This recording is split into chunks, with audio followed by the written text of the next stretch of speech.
Of all the treasures that find their way to the well-worn tables of the Antiques Roadshow, most arrive with the story of discovery: a lucky find in a dusty attic, a forgotten heirloom, a shrewd purchase at a flea market.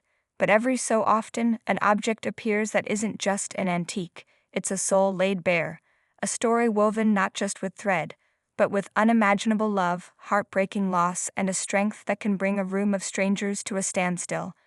On a day of filming at Tredevar House in Wales, expert Mark Allam met a woman with such a treasure, and the story she shared was so profoundly moving it left him, and everyone watching, fighting back tears. The object in question wasn't a piece of fine porcelain or a rare silver trinket. It was a large, colorful, and clearly unfinished tapestry. At first glance, it was a vibrant homage to the legendary rock band Status Quo, its canvas meticulously filled with the names of their albums and iconic song titles. It was a beautiful piece of fan art, a labor of love, certainly, but its true power was a secret held within its stitches. The guest, a woman with a quiet strength in her eyes, began to explain.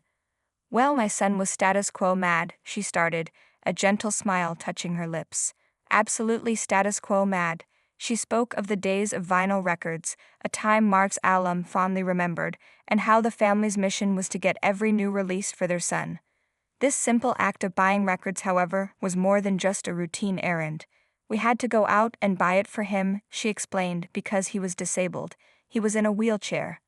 Sensing the depth of the story that was about to unfold, Mark gently asked what had happened. The mother's answer was direct and devastating.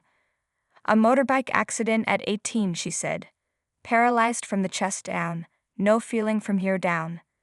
The accident hadn't just stolen his ability to walk, it had robbed him of the fine motor skills most of us take for granted.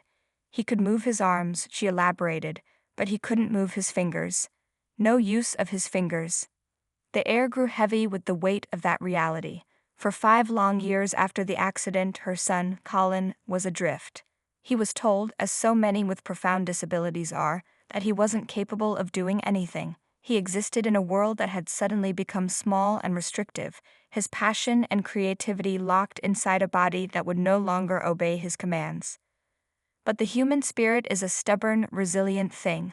After 5 years of darkness, a flicker of light returned. Colin decided he would not be defined by his limitations. He began to try things, to find new ways of interacting with the world, and one of those things was this tapestry.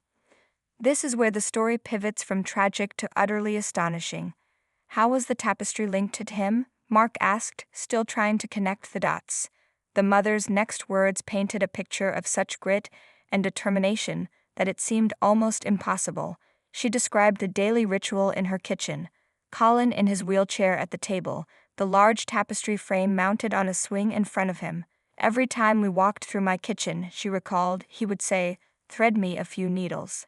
She would thread them, and then Colin would begin his painstaking work.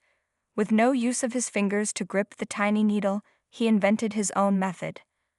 Leaning forward, he would take the threaded needle in his mouth and, using his teeth, push it through the tough canvas. Then, with incredible effort, he would swing the entire frame over, lean down to the other side, and pull the needle and thread all the way through again with his teeth." Mark was speechless. The expert, who had seen centuries of human craftsmanship, was looking at something forged not by skilled hands, but by sheer, indomitable will. "That is unbelievable," he breathed, his voice thick with emotion. "So your son executed this entire tapestry with his teeth." It was more than just a hobby, it was an act of defiance. It was Colin reclaiming his life, one agonizingly slow stitch at a time. The tapestry became his world, a canvas where he could pour his love for the music that had been the soundtrack to his life. Mark, deeply impressed, remarked, "I think what would be fantastic would be if Status Quo got to know about this as well. I think they would be absolutely massively impressed by the devotion of a fan who went to this kind of trouble." But the story wasn't over. The mother went on to explain that her vibrant, happy boy had passed away just over 20 years after his accident, at the age of 39. She presented a photograph of him, and his bright eyes and wide smile spoke volumes. "He looks to be a happy soul," Mark said softly. "Oh, he was so happy," she confirmed. "He was a happy boy." It was then that Mark noticed the obvious.